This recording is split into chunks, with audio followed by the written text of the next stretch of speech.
Ya vamos a grabar para que lo vean los chiquillos después.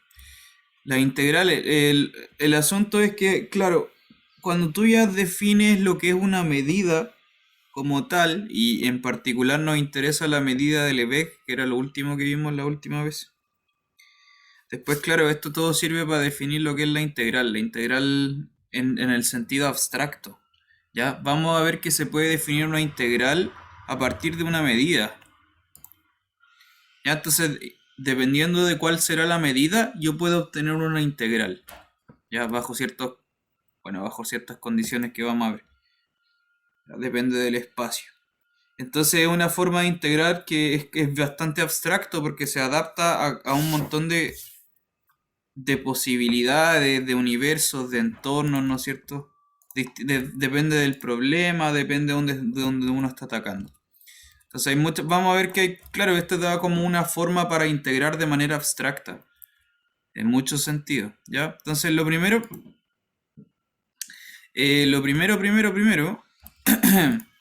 cuando uno quiere integrar, ¿cierto? Cuando tú quieres calcular una integral, ¿qué es lo que tiene que calcular? Bueno, en el sentido de Riemann, lo que uno hace es como tomar una función,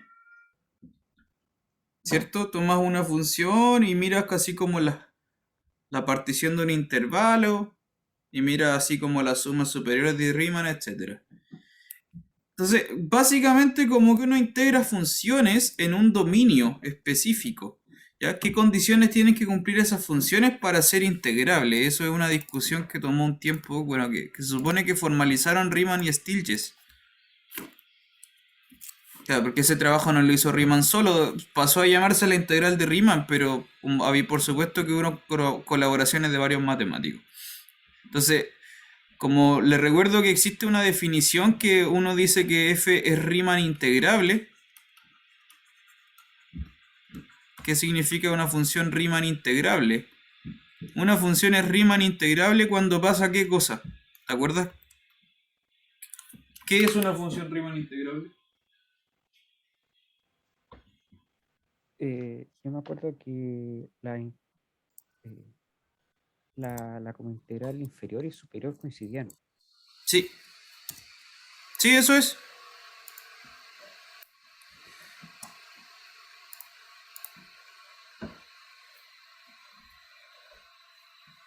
Bueno, una función se dice Riemann integrable cuando, claro, en esencia es eso. Es cuando en su dominio, ¿cierto?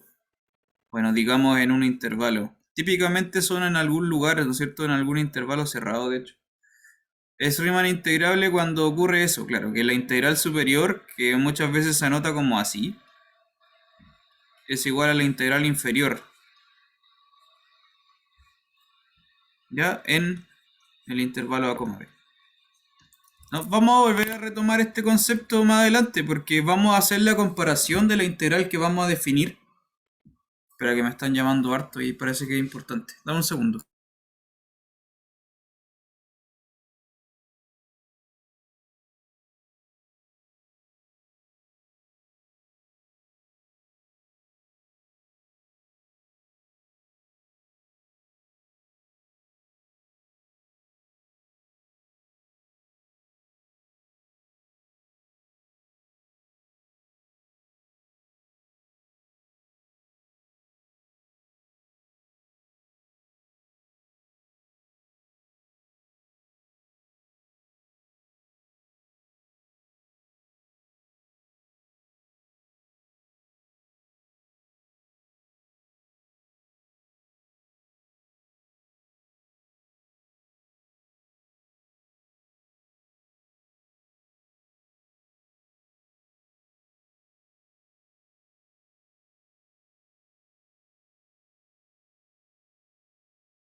Ya.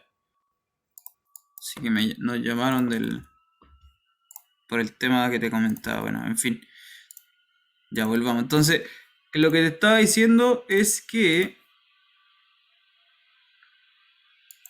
Sí, bueno, vamos a ocupar la integral de Riemann, la vamos a ocupar de nuevo, pero más adelante, porque en algún momento cuando definamos la integral de acuerdo a la medida, vamos a hacer la comparación de cómo se generaliza. Ya existe lo que vamos a entender entonces la integral de Lebesgue. ¿Ya? La integral de Lebesgue entonces va a ser la integral referida a la medida de Lebesgue. Específicamente eso. Y como la medida de Lebesgue de alguna forma generaliza la forma de medir de los intervalos que ocupó Riemann en su definición, entonces la integral de Lebesgue va a generalizar la integral de Riemann. ¿Ya? Entonces eso hay que ver en un momento. Vamos a ver que hay funciones que son Riemann integrables, otras funciones que son Lebesgue integrables, etc. En la definición que lo vamos a comentar, pero más adelante. Entonces, el concepto fundamental, muy muy importante, para que va a aparecer constantemente de aquí en adelante, cuando hablemos de integración, el concepto fundamental es qué funciones se pueden integrar y qué funciones no. En otras palabras, a ese concepto, más bien, no es exactamente qué función se puede integrar o qué no, pero hay un paso inicial que son las funciones medibles. ¿Ya? ¿Qué función más bien se puede medir? Ya, entonces, lo que vamos a hacer es tomar, bueno, una función, observe lo siguiente, tenemos una función que va de un dominio omega en otro espacio, ¿ya? En el libro le ponen sigma, pero bueno, omega 1, omega 2, como sea. ¿Ya? La diferencia entonces con lo que estábamos haciendo hasta el momento del curso es que ahora nos vamos a salir del omega, ¿cierto? Vamos a conectar dos espacios. Ya no nos vamos a centrar en uno solo, como que ya miramos un espacio omega, miramos la sigma álgebra y todo lo que nos tiene para entregar. Entonces ahora que hicimos eso, vamos a conectar dos espacios. ¿Ya? Y entonces en un omega tú vas a tener una propia sigma álgebra y en un espacio sigma tienes otra sigma álgebra. ¿Sí? Entonces hay que ver cómo se conecta una función que esté definida de omega en sigma, cómo se conectan las dos sigmas álgebras. ¿Ya? Eso es lo que va a pasar de aquí en adelante. Entonces tenemos una función arbitraria.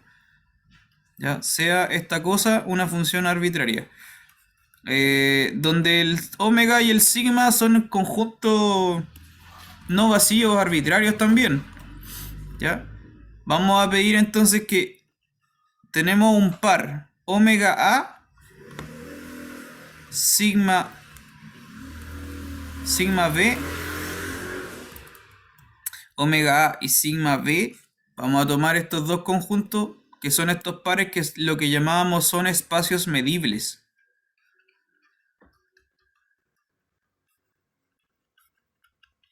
¿Ya? Les recuerdo entonces la diferencia aquí, porque en un momento hablábamos de espacios medibles, pero también hablábamos de espacios de medida, que es distinto.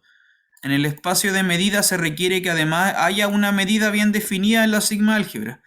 Pero acá no necesariamente, todavía no vamos a introducir el concepto de medida como tal, porque todavía no es necesario. Entonces, solamente nos interesa por el momento espacios medibles.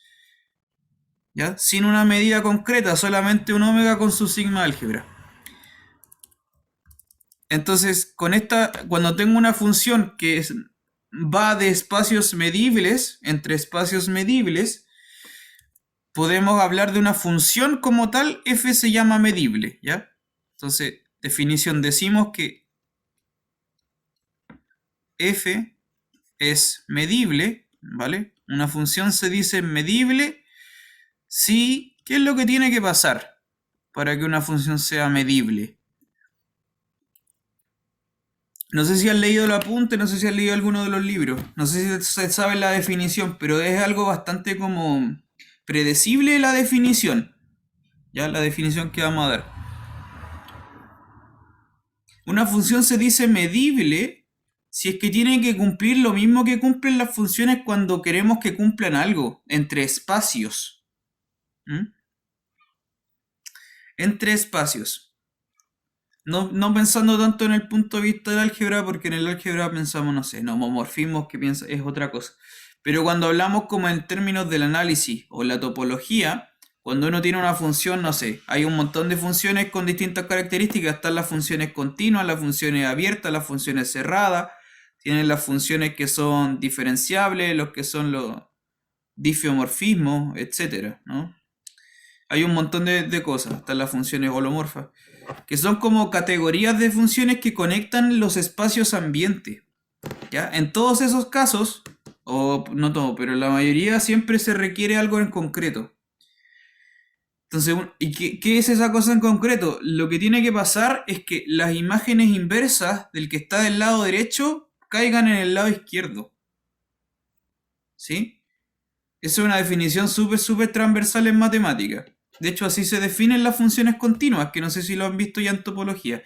Si no es un spoiler, las funciones continuas se definen tomando los elementos de la topología de la llegada. Las imágenes inversas tienen que caer en la topología de la partida. Eso es una función continua. Entonces, esa misma idea es lo que es una función medible, ¿vale? Solo que ahora ya no hablamos de topología, sino de sigmas álgebra. Entonces, una función es medible si la imagen inversa de todo elemento de la sigma álgebra de llegada está en la sigma álgebra de partida. ¿Mm?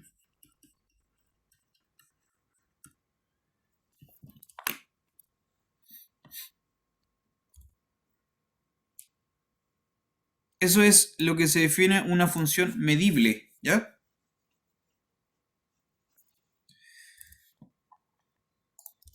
¿Se entiende la definición? Esto es como la misma idea de la continuidad, que no sé si la has visto allá. Entonces repito, una función, para hacer el contraste, una función es continua cuando trae abierto en abierto, ¿no? Desde la llegada pesca un abierto y lo trae en un abierto. En este caso pesca un elemento de la sigma álgebra y lo trae a la sigma álgebra de partida. Y eso es súper útil porque cuando hablemos, por ejemplo, de espacios ya con medida, básicamente lo que hacemos es tomar una función que traiga conjuntos medibles en conjuntos medibles. ¿Sí? Por eso la función se llama medible, de hecho. Porque compatibiliza los conjuntos que se pueden medir. Ya. En particular, bueno, esa es la definición básica, insisto que la vamos a ocupar a cada rato. En particular, cuando tenemos en la sigma álgebra de Borel, ¿ya? En los borelianos, que ya lo hemos mencionado hartas veces en el curso, cuando estamos trabajando en un espacio topológico, podemos mirar la sigma álgebra de Borel. ¿Vale? En particular, entonces,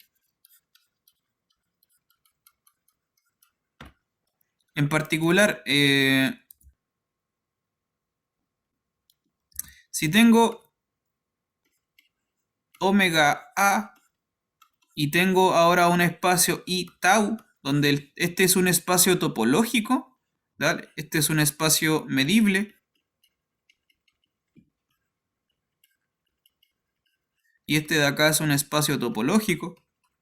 En particular, si es que llego a tener topología, tengo entonces topológico, tengo entonces definida la sigma álgebra de Borel. Siempre que hay una topología tenemos la sigma álgebra de Borel, ¿ya? Eso no es exclusivo de los números reales, sino en cualquier espacio topológico. Entonces, en particular, si es que llego a hacer eso, entonces tengo esta función que va de omega en i, ¿ya? La función es medible en este caso cuando cumple lo que está ahí arriba, pero específicamente para la sigma álgebra de Borel, ¿ya? Entonces, para dejar claro eso, lo vamos a anotar así. Permiso, lo voy a borrar. Para dejar en claro, entonces, la función f es medible cuando haga esto. Va del par ordenado omega a en el par ordenado i, Borel de tau. ¿Mm?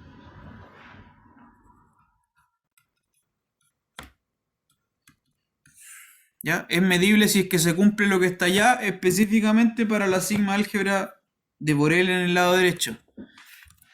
A estas funciones que son así se les llaman Borel medible.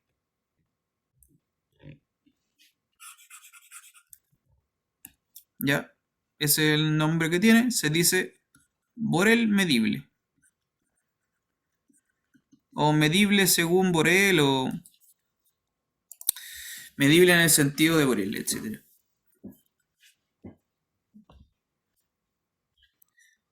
Esta de hecho es la definición más importante. Bueno, esta es la versión general, pero este caso en particular nos va a servir un montón, porque la sigma álgebra de Borel la vamos a ocupar harto, de hecho, no es importante. Ya, este es entonces un espacio, esto es una función Borel medible cuando hablemos de la sigma álgebra. En particular, igual nos interesará también, en concreto, cuando vayamos de dos espacios topológicos y conecte las dos sigmas álgebras de Borel. También va a ser importante. Ya. Enseguida vamos a ver algunos ejemplos. Pero para eso veamos alguna proposición. Lo que pasa es que en el caso de tener una función Borel medible, ya me voy a quedar con esta situación. En el caso de tener una función Borel medible,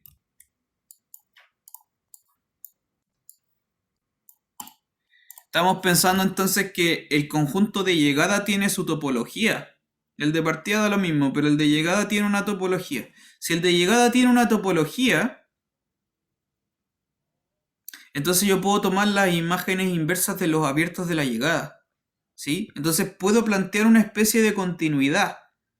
Si es que la continuidad requiere que los dos espacios sean topológicos, eso sí.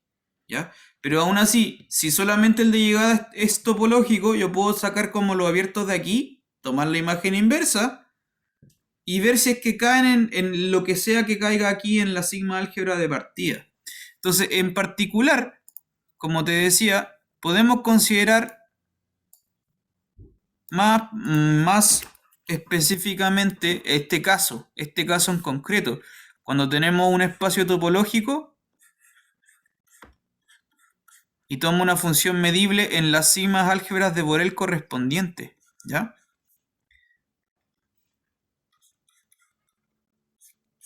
Entonces tengo un espacio topológico X con su topología X y tengo un espacio topológico Y con su topología Y.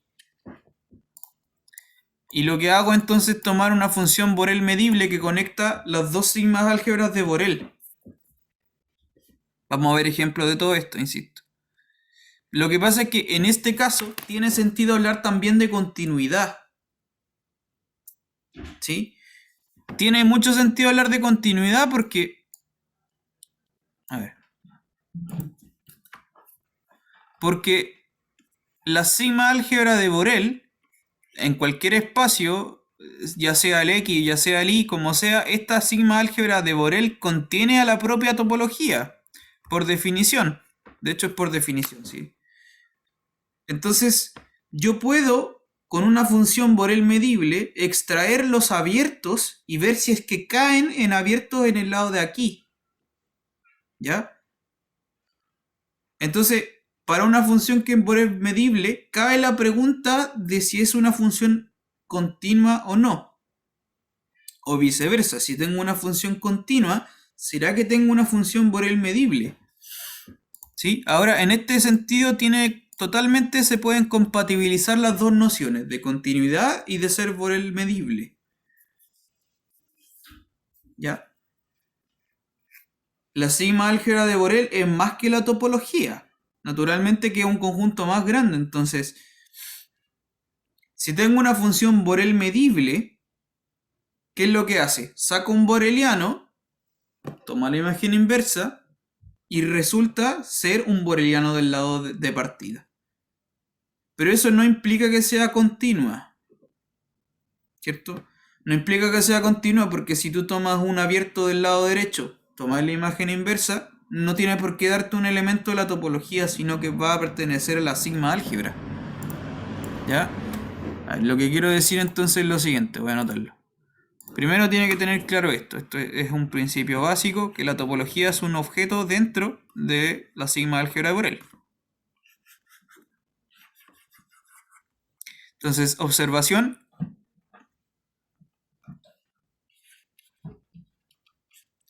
Si f es Borel medible en este sentido, conectando las dos sigmas álgebras de Borel, Si f es Morel medible, entonces esto no implica necesariamente que f es continua.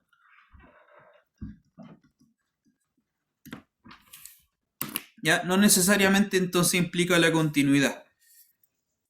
Por lo que decía, porque si tomáis un boreliano, un abierto, mejor dicho, tomáis un abierto del lado derecho, no tiene por qué caer en un abierto de acá, sino que va a caer en un boreliano.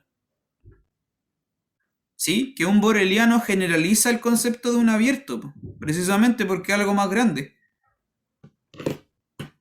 ¿Sí? Recordemos, por ejemplo, que los borelianos también están los conjuntos cerrados, también son borelianos.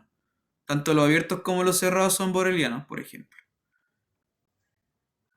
Borelianos tenemos singleton, por ejemplo. Entonces, una función que toma un abierto y va a parar a un singleton, por ejemplo, de partida, no sería una función continua. A menos que el singleton sea un abierto de la topología. Pero claro, eso depende, claro, depende en general cuál es la topología mencionada. Profe, en ese caso, bajo la topología discreta, sí, Sí, sí se puede considerar. claro. Claro, claro, hay algunos casos, porque depende de la topología, ¿no es cierto? Depende de cuál es la topología. Hay un montón de topologías posibles, pero el concepto general es que, claro, en general, si tú tomas un abierto del lado derecho, no tiene por qué darte un abierto del lado izquierdo, sino que te va a dar un boreliano. ¿Ya? Y un boreliano en general es algo que no necesariamente es un abierto, sino que puede ser otra cosa. Como el conjunto de Cantor, ¿no? En los reales, que vimos que era un boreliano, que no tiene nada de ser abierto el conjunto de Cantor, para nada. Ya.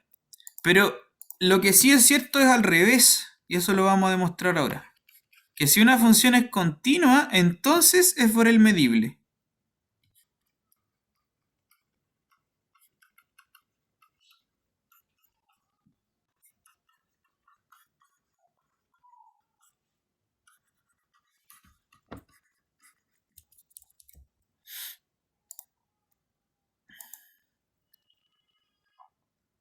Ta, ta, ta, ta.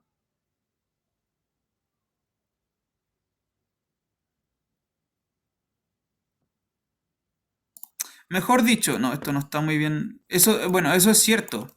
Eso es cierto, pero vamos a demostrar una cosa antes. Ya lo voy a dejar escrito. Eso es cierto, pero vamos a dejar una proposición antes. ¿Qué significa esto más bien? Que esto vamos a demostrar. Lo que voy a escribir ahora demuestra lo que está dicho ahí. ¿Ya? Más bien lo que tiene que pasar es esto. Si tú tienes una función en general, ¿ya? Definida en un espacio de medida, perdón, un espacio medible en un espacio topológico,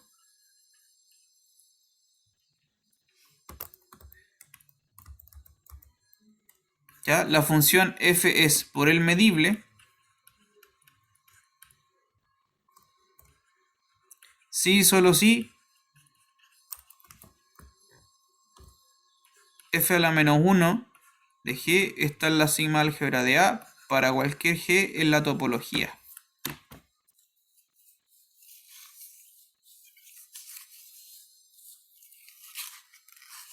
¿Ya? Eso es lo que vamos a demostrar. Y eso implica lo de arriba. ¿Cierto? La caracterización que tiene esta proposición es como que hace más fácil, debilita un poco el concepto de ser Borel medible, porque, insisto, el Borel medible es que todos los elementos de la sigma álgebra de llegada caen en la sigma álgebra de partida. Pero esta proposición te dice que no, basta con tomar solamente los elementos de la topología, no la sigma álgebra entera. Solamente los de la topología. Entonces, claro, lo hace como una versión un poquito más débil, que es igual de equivalente en el caso de las sigmas álgebras de Borel.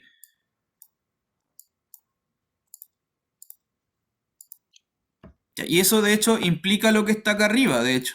¿Sí? En particular implica lo anterior, cuando teníamos dos sigmas álgebras de Borel. Eso se entiende, ¿no? Porque si tomo un abierto, entonces cae dentro de la topología del lado de partida. Lo cual es precisamente ser una función continua. O sea, mejor dicho, si es continua, toma un abierto, lo trae y lo tira para acá. Pero eso es suficiente para demostrar que es Borel medible de acuerdo a esta proposición. Ahí sí. Ya, entonces demostremos esto de acá.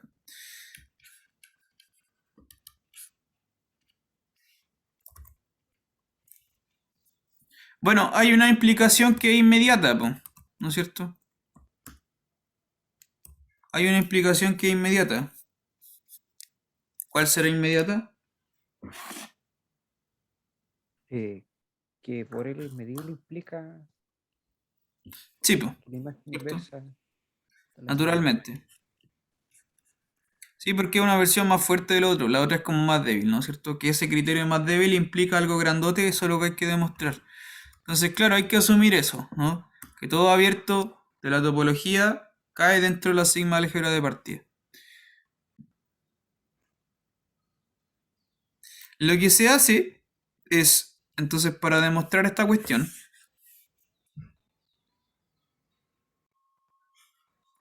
lo que se hace para demostrar esta cosa es definir esta colección, sea C el conjunto de los subconjuntos de I, ¿ya? Llamémosle todos los E que pertenecen a el conjunto de potencia del espacio de llegada, tales que cumplen precisamente con esto, que la imagen inversa pertenece a la sigma álgebra de partida.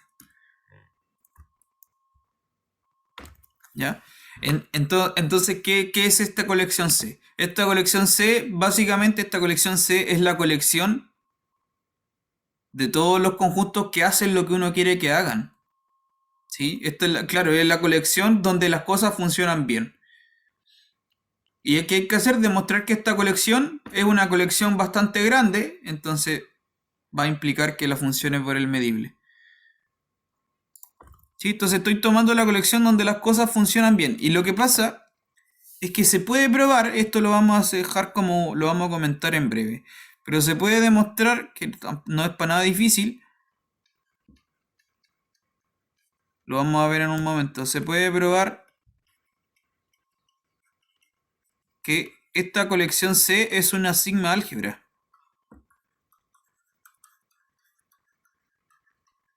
¿Ya? Es una sigma álgebra entonces en el espacio de llegada, en el Y, ¿no? Anotemos eso, en I. Eso lo vamos a demostrar enseguida.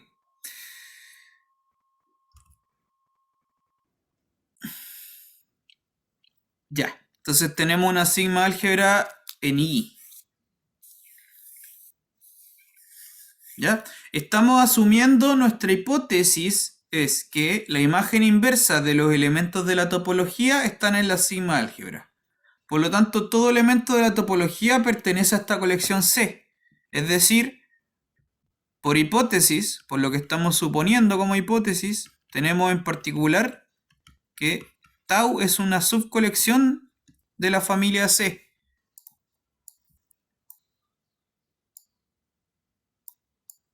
¿Está bien? Eso es por hipótesis, inmediatamente por hipótesis. Pero si tengo esto, que tau es una subcolección de la familia C, entonces si tomo ahora la sigma álgebra generada de Borel, generada por esta cosa, se preserva la monotonicidad, ¿no es cierto? Que esto es un ejercicio que demostramos en la guía, de hecho. En particular, la sigma álgebra de Borel va a ser más chica que la sigma álgebra de Borel, perdón, que la sigma álgebra generada por esta colección C. Pero como C ya es una sigma álgebra, esto es exactamente la colección C.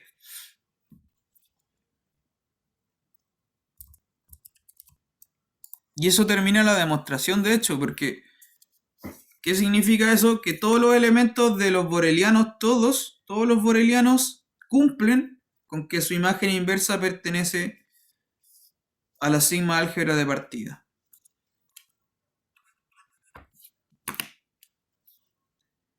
Entonces la función es Borel medible. Súper cortito. Entonces lo que hay que hacer básicamente más bien es demostrar este hecho de acá. C es una sigma álgebra. Pero eso es un ejercicio como hacer lo que hay que hacer, no hay nada que pensar, es como hacer lo que hay que hacer. Ya, no sé, ¿tiene alguna pregunta? Eh, no me quedó tan claro lo último de por qué que la sigma álgebra C sea más grande que la sigma álgebra por él, implique lo que uno quería probar. Ya, mira, voy a achicar todo. En general, aquí hice. Espérame.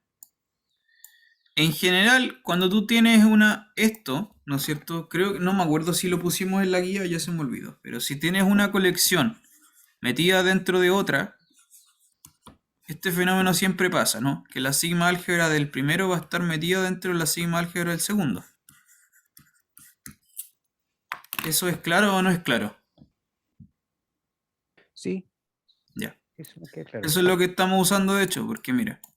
Entonces, en la demostración que está ahí, ese principio es el que estamos usando, porque en la demostración tenemos una topología que es una colección de conjuntos metidos dentro de otra colección, ¿cierto? Entonces, de acuerdo al mismo principio, la sigma álgebra generada por tau va a ser metida dentro de la sigma álgebra generada por C, ¿ya? Pero esto por definición, la sigma álgebra generada por tau, esto es por definición Borel. ¿Mm?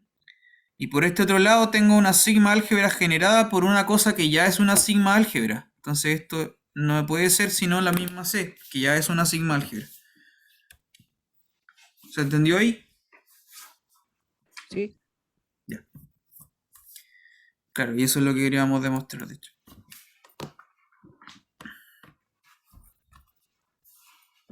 Ya.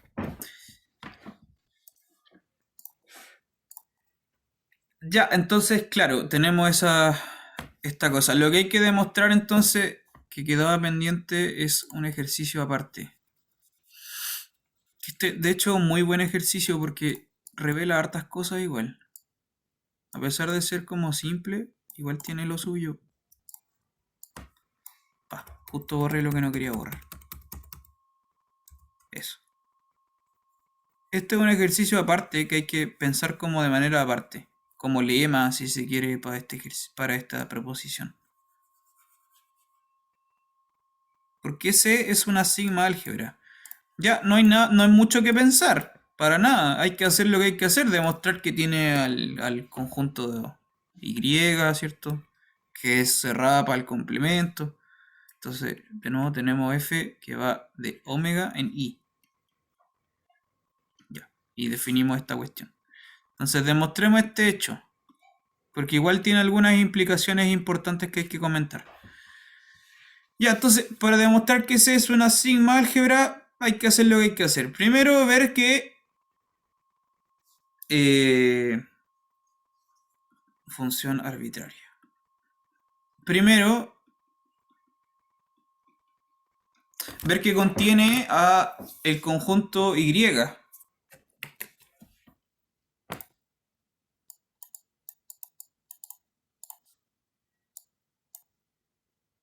¿Por qué contendría esta cosa el conjunto Y? A ver.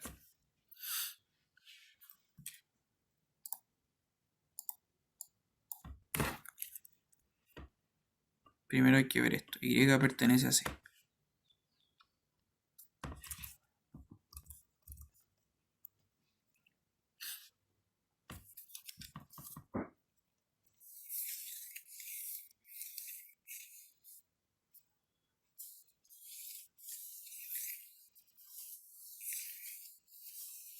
Hay que ver que Y pertenezca a la colección C. no estoy tan seguro, o sea, no, porque en principio la imagen inversa de I ¿Sí? sería, claro, un subconjunto de omega, pero no sé si es todo omega. Claro. Claro. Hay que ver, pues, o sea, ya, ¿qué es esto? La imagen inversa de Y son todos los elementos de omega, ¿cierto? Tales que f de x va a parar a Y. Son todos los elementos de omega que caen en Y.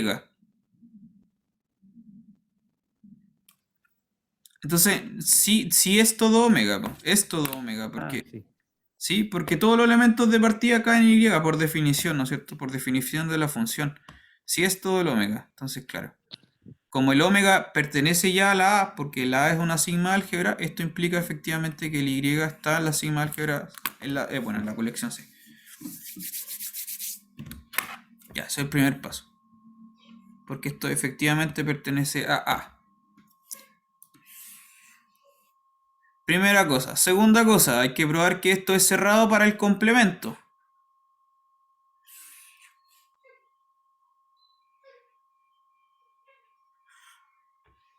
Ya. Segundo, entonces, tenemos que tomar un conjunto A, o no, le llaman así, un conjunto E. Conjunto E en C.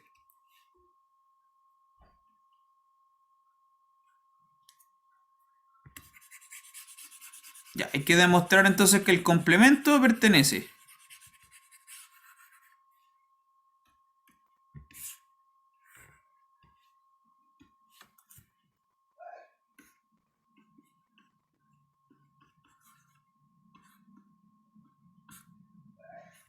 ¿No es cierto? Eso hay que hacer. Entonces, para que el complemento pertenezca a la colección, ¿qué hay que hacer? Tomar la imagen inversa del complemento de E. ¿Cierto? Hay que mirar este objeto, la imagen inversa de E complemento. ¿Qué pasa con la imagen inversa de E complemento? Ese creo que es el complemento de la imagen inversa. Sí, correcto. Ese es un ejercicio que podríais demostrar como ejercicio de conjuntos. ¿Ya? Lo que pasa es que esto es algo súper interesante porque las imágenes inversas de las funciones cumplen con muchas cosas. Este es un ejemplo en particular. ¿Ya? Entonces, bueno, de acuerdo a esta ecuación, ¿ya? Hay que demostrar bien eso. Pero bueno, de acuerdo a esta ecuación, este objeto, por definición, ¿cierto? Ya pertenece a la sigma álgebra de A. Como A es cerrado para complemento, esto va a estar en A. ¿Cierto? Listo. Lo cual implica efectivamente, por definición, que, que el complemento pertenece a C.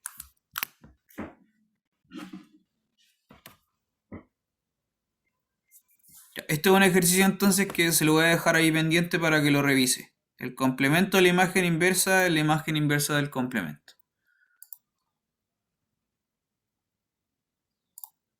Este tipo de ejercicio, a esto me refería por estas cositas chicas.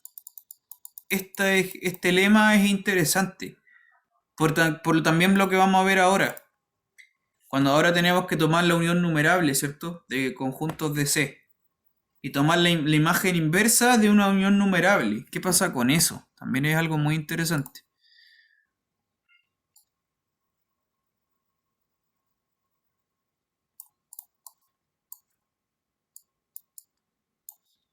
Entonces, tercera cosa, tomamos una colección contable, ¿cierto? Numerable de...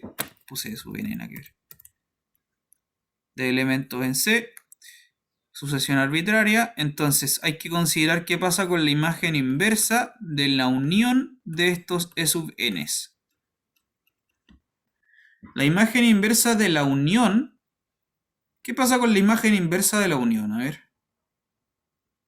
Es la unión de la imagen inversa. Sí, también. Correcto. Eso también es un ejercicio que tienen que ver. Sí, y es que las imágenes inversas son unas funciones, son unas cosas como que cumplen muchas propiedades interesantes. Este también es un ejercicio de teoría de conjuntos. Claro, entonces el resto sale solo porque este objeto, por definición, ya está en A, pero es una sigma álgebra, entonces esto ya está en A. Lo cual implica, ¿cierto?, que la unión de los E sub n, por definición, va a estar en C. Y listo. Entonces, efectivamente, C es una sigma álgebra. Ya, ahí tiene dos ejercicios entonces para mirar. De teoría de conjunto. pero que son bastante útiles y de hecho van a servir porque ahora de aquí en adelante cuando hablemos de funciones medibles a cada rato vamos a estar mirando imágenes inversas. Entonces es importante tener estas dos cosas, por ejemplo, ¿sí? Que son como propiedades como fundamentales de la función inversa.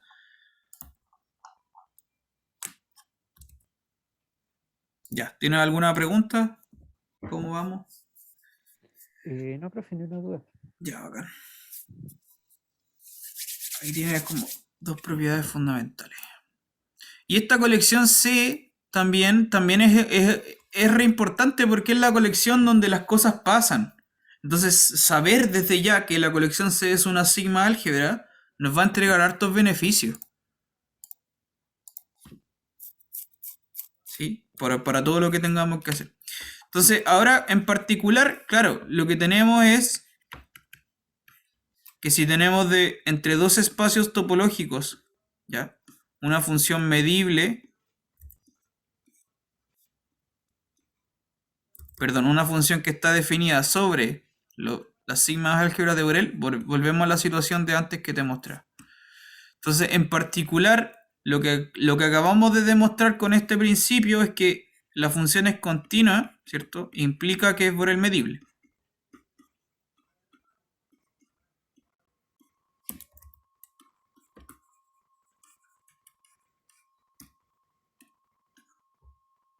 Y el recíproco no es cierto, que te lo he comentado hace un ratito.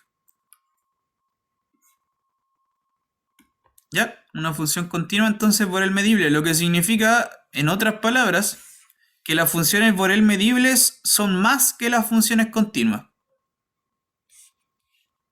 ¿No? Es como si tengo como un saco de las funciones Borel medibles, tengo un subsaco más específico donde las funciones son continuas, ¿no es cierto? Es un subconjunto, las continuas están metidas dentro de las Borel medibles. O sea que las Borel medibles generalizan la continuidad. Y eso es súper importante porque recordemos que la función, cuando queremos integrar, la integral de Riemann funciona muy bien cuando la función es continua, por ejemplo. ¿Sí? Para que hagamos una conexión de nuevo con la integral de Riemann. Cuando tenemos una función continua, la función continua, toda función continua es Riemann integrable. Ya también va a ser Lebesgue integrable. Pero vamos a ver, claro, esto ya generaliza otras funciones que no tienen que ser continuas, pero que de alguna forma igual son medibles y que vamos a poder integrar. También ocurre con el caso de la integral de Riemann, porque hay funciones que no son continuas que también son Riemann integrables. De hecho, hay funciones que son así como asaltos, ¿no? Que igual se pueden integrar. ¿No es cierto? Perfectamente esta cosa es integrable. Sin ningún problema. Es como sumar el área de abajo con el área de al lado y como que se separan dos integrales, ¿no? Entonces esa función aún así es Riemann integrable. Entonces ya, desde ya como que las que son Riemann integrables son más que las continuas también. Pero la continuidad sigue siendo como un caso súper específico muy lindo. Ejemplo de esto. De hecho, este mismo ejemplo, esta misma función, digamos que se pega un salto, qué sé yo, tiene altura... Acá tiene altura 1 y acá tiene altura 2 y tiene una discontinuidad, digamos que tiene una discontinuidad en x igual 3. ¿Ya? Esa función, de hecho, como ejemplo, esta misma función, ejemplo, esta función es discontinua, claramente es discontinua, pero es Borel medible.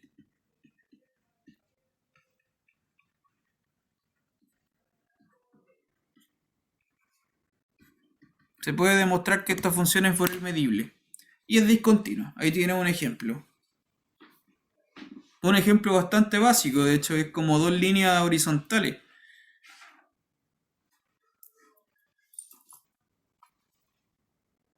¿Ya? ¿Es claro eso, no? ¿Que es Borel medible?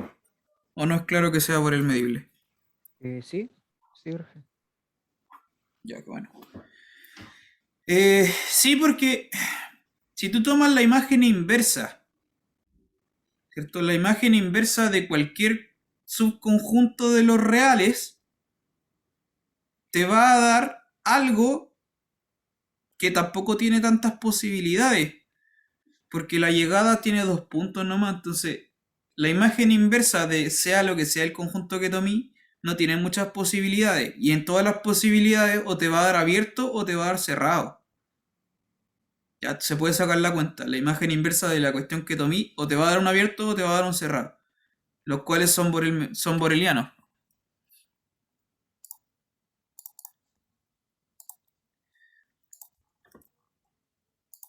Ya, eso. A ver, ¿qué más? Profe, en general las funciones discretas son bolas medibles. ¿A qué te refieres con las funciones discretas? Con recorrido discreto, con tramos, por ejemplo, como esta. Ya, como esta. Eh, Déjame pensar, yo creo que sí. Podríamos pensar, por ejemplo, en la función parte entera, ¿no? Que ese es como un ejemplo ya un poquito más extremo. Sí, sí, esta que es como así, como de puros escalones. Claro, eso es una función discreta. Yo creo que sí es por el medible, por la misma razón, pero habría que igual echar las cuentas. Déjame pensarlo un poquito.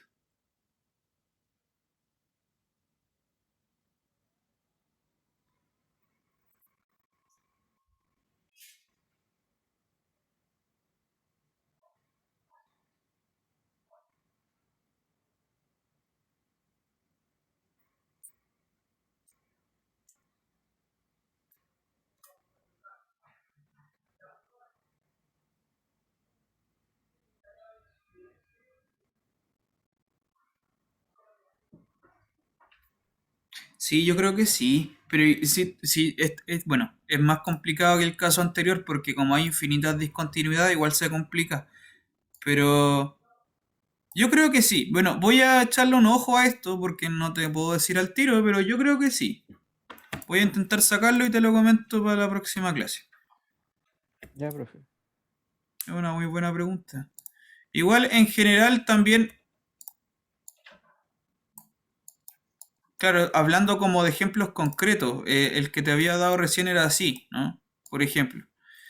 Claro, pero podría ser en particular, mucho más generalmente, si tengo una función continua, cualquiera una función f continua y que pega un salto y luego se convierte en otra función continua, con una, independiente cuál es la f, independiente cuál es la g, con que haya una pura discontinuidad, obviamente la función ya no es continua, pero igual va a ser por el medible,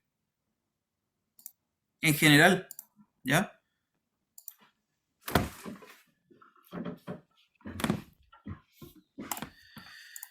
Ya, ¿qué hora es?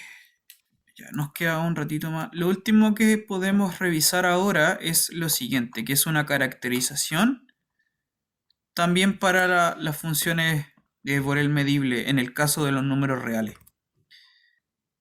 ¿Ya? En el caso de tomar los Borel medibles, pero de los reales, perdón, los Borel medibles, la sigma álgebra de Borel, pero de los reales, y en particular tomamos los reales completados porque, bueno, vamos a tomar los intervalos con el infinito agregado o sin el infinito agregado. En el caso de tomar eso, eh, pensemos en esta situación en concreto porque el caso anterior era para las sigma álgebras de Borel en general, para cualquier espacio topológico. Pero en el caso de los reales tenemos una caracterización incluso un poco más mejor, que es la siguiente. Proposición. Entonces imagínense que tiene esta función, una función que va de un espacio medible, arbitrario, en esto, los reales completados, con su sigma álgebra de Borel correspondiente. ¿Ya? Imagínense que tiene una función, así. Entonces la función, esta f es medible, sí, solo si hay un criterio para esto. Sí, solo si las imágenes inversas de los intervalos que tienen esta pinta, abierto por abajo y cerrado por arriba en el infinito, es un elemento de la sigma álgebra de partida, ¿ya? Para todo alfa en R.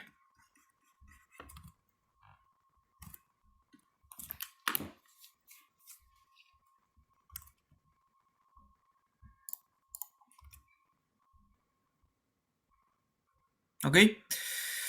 Para todo alfa en R. Y igual es, bueno, se puede, uno perfectamente puede hacer, sí, puede hacer como el análogo cuando tenemos los reales no completados, ya que es quitarle el infinito a todo esto. Se puede pensar qué pasaría ahí, pero igual no sirve tomar el infinito dentro del intervalo, ¿no? O sea, ojo con eso, tenemos el intervalo cerrado por el infinito. ¿Por qué eso es importante? Porque nos sirve después para cuando hablemos de nuevo de medidas, ¿cierto? Que las medidas pueden ser perfectamente infinitas. Este es un criterio. Este es un criterio para este tipo de situaciones. Que tampoco es para nada difícil de demostrar. En absoluto. ¿Vale? Demostrémoslo rápidamente. Demostrémoslo rápidamente. De nuevo hay una implicación que es inmediata, que es la de izquierda a derecha. Sí, por supuesto, porque esos intervalos alfa como infinitos son borelianos. Ya, siempre, claro, en este caso es inmediato.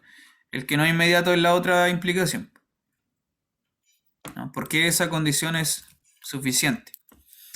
Entonces, ¿cómo se demuestra esto? De la misma forma que antes, la misma demostración. Es decir, tomamos la colección de los conjuntos donde sí funciona bien las funciones medibles, ¿no? Entonces tomamos la colección de todos los subconjuntos de los reales completados, tales que la imagen inversa pertenece a la sigma álgebra de partida.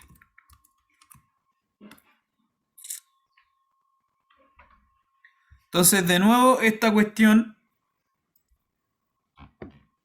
es una sigma álgebra, nuevamente. ¿Sí? Y de nuevo, el mismo esquema de demostración. De nuevo, C es una sigma álgebra y de nuevo, por definición, por la hipótesis,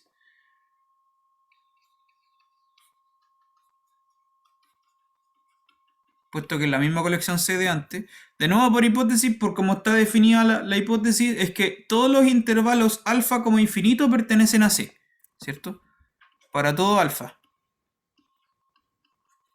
Esto es para todo alfa.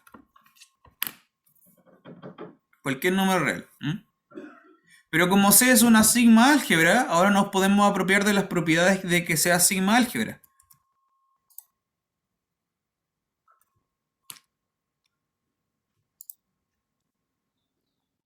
¿Ya? Nos podemos apropiar de las propiedades de que C sea una sigma álgebra. Entonces, ¿qué es lo que vamos a hacer? Vamos a tomar lo siguiente.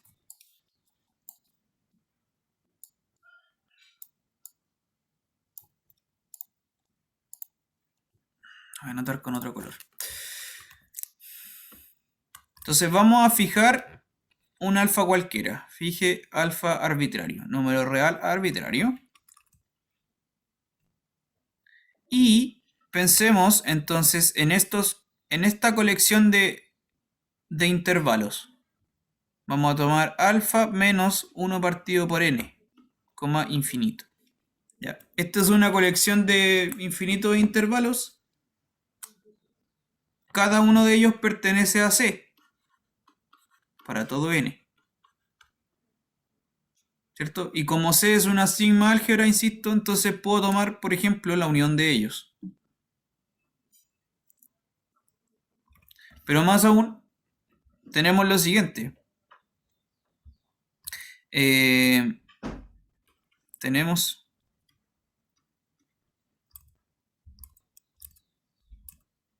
¿qué pasa con el complemento? Tomar del menos infinito hasta el alfa. Abierto. Para este caso, esto se puede construir de la siguiente forma, como la unión de menos infinito de estos loquitos, de menos alfa menos 1 sobre n.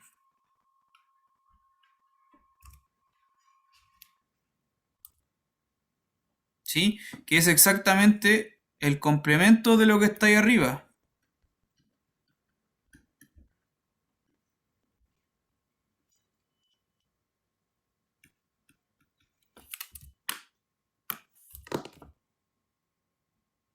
¿Ok?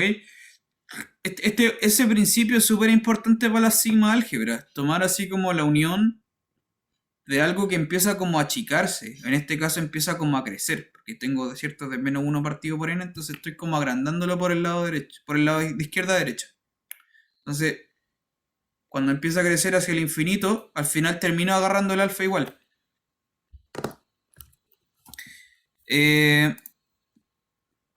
¿Y para qué sirve esto, esta idea? Porque como esta cosa es una sigma álgebra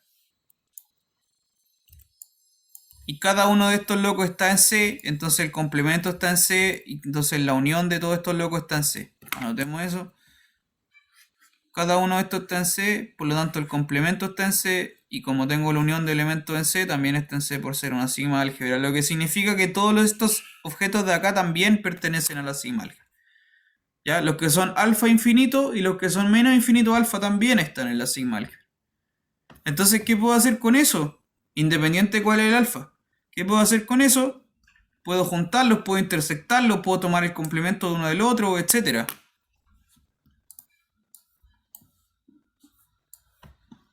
¿Cierto? Entonces, voy a achicar todo esto.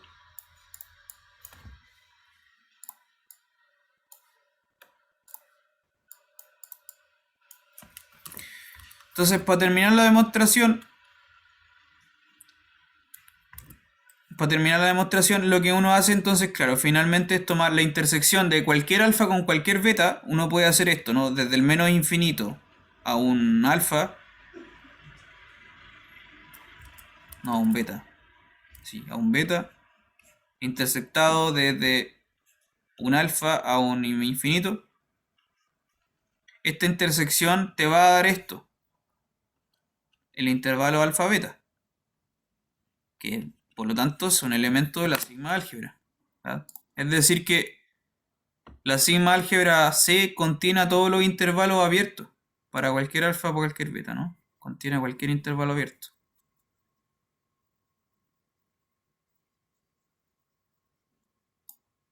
¿Ya? Pero si la sigma álgebra C contiene a cualquier intervalo abierto, entonces contiene la topología.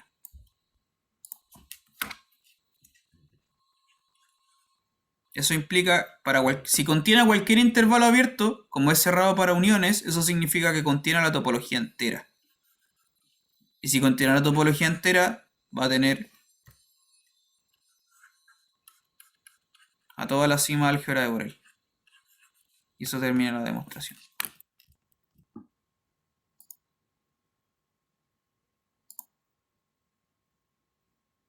¿Quedó claro? ¿Se entendió? No me quedó tan claro por qué la topología está contenida Ya, en el conjunto C. ya, perfecto. Más que nada por el tema de que la topología admite uniones arbitrarias. Sí, Entonces, eso no se ve bien por qué esas uniones arbitrarias estarían en la claro, sigma álgebra. correcto. Eso es una muy buena pregunta, en todo caso. Claro que por definición, ¿cierto? Por definición, una topología se define con uniones arbitrarias de abiertos, ¿no es cierto? A diferencia de una sigma álgebra que pide que sea unión numerable. ¿Sí? Ya. Pero hay una forma de hablar de uniones numerables y eso es para algo que se llama una base de una topología, que no sé si han visto ese concepto. ¿Saben lo que es una base de una topología? Sí, Ya. Una base de una topología es como... A ver, no sé cómo explicarlo, no sé si cómo te lo explicaron a ti, pero es como que tú tenías un conjunto, ¿cierto? Un abierto y podías meter como otro abierto más chiquitito que como que lo contenga. No, es como una colección que contenga un elemento que tú agarraste. ¿Sí? Tomáis un abierto, hay un elemento de la base que lo contiene, básicamente, esa es como la idea. Ya, y lo que pasa es que en una base de una topología hay un teorema que te asegura lo siguiente,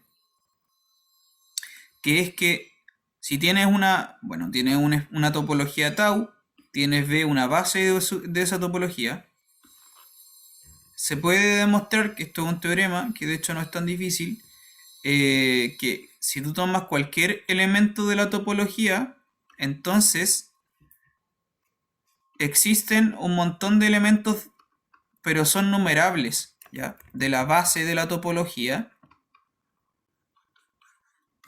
tales que te hacen la gracia de que se puede escribir como una unión numerable de estos elementos de la base.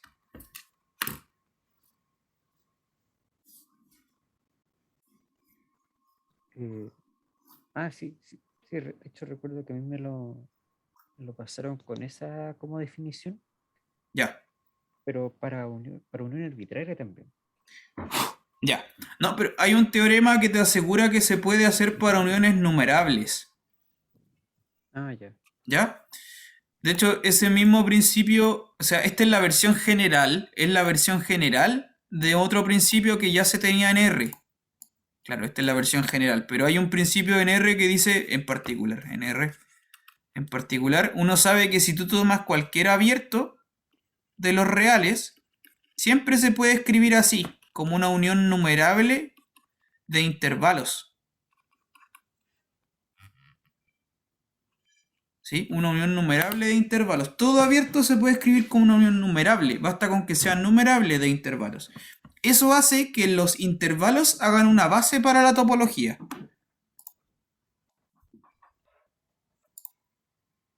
¿Ya? Entonces, por eso te decía, si algo funciona para los intervalos, entonces funciona para las uniones contables, porque tenemos sigma álgebra. Y si funciona para las uniones contables, entonces funciona para toda la topología. ¿Está claro eso? Sí, profe. Ya. No me acuerdo cómo se llama este teorema, la verdad, pero sé que existe en el mundo de la topología. Y este teorema, ese teorema sí que debe tener un nombre que tampoco me acuerdo. A ver.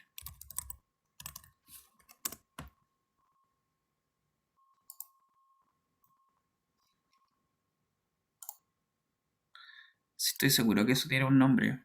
Dentro de todos los nombres que hay como así como en análisis, no me acuerdo. Bueno, en fin, eso. Dale, vamos a quedar hasta aquí nomás. Estamos listos. Ahí continuamos. Ya, profe. Ya, que esté muy bien. Nos vemos. Ya. Chao.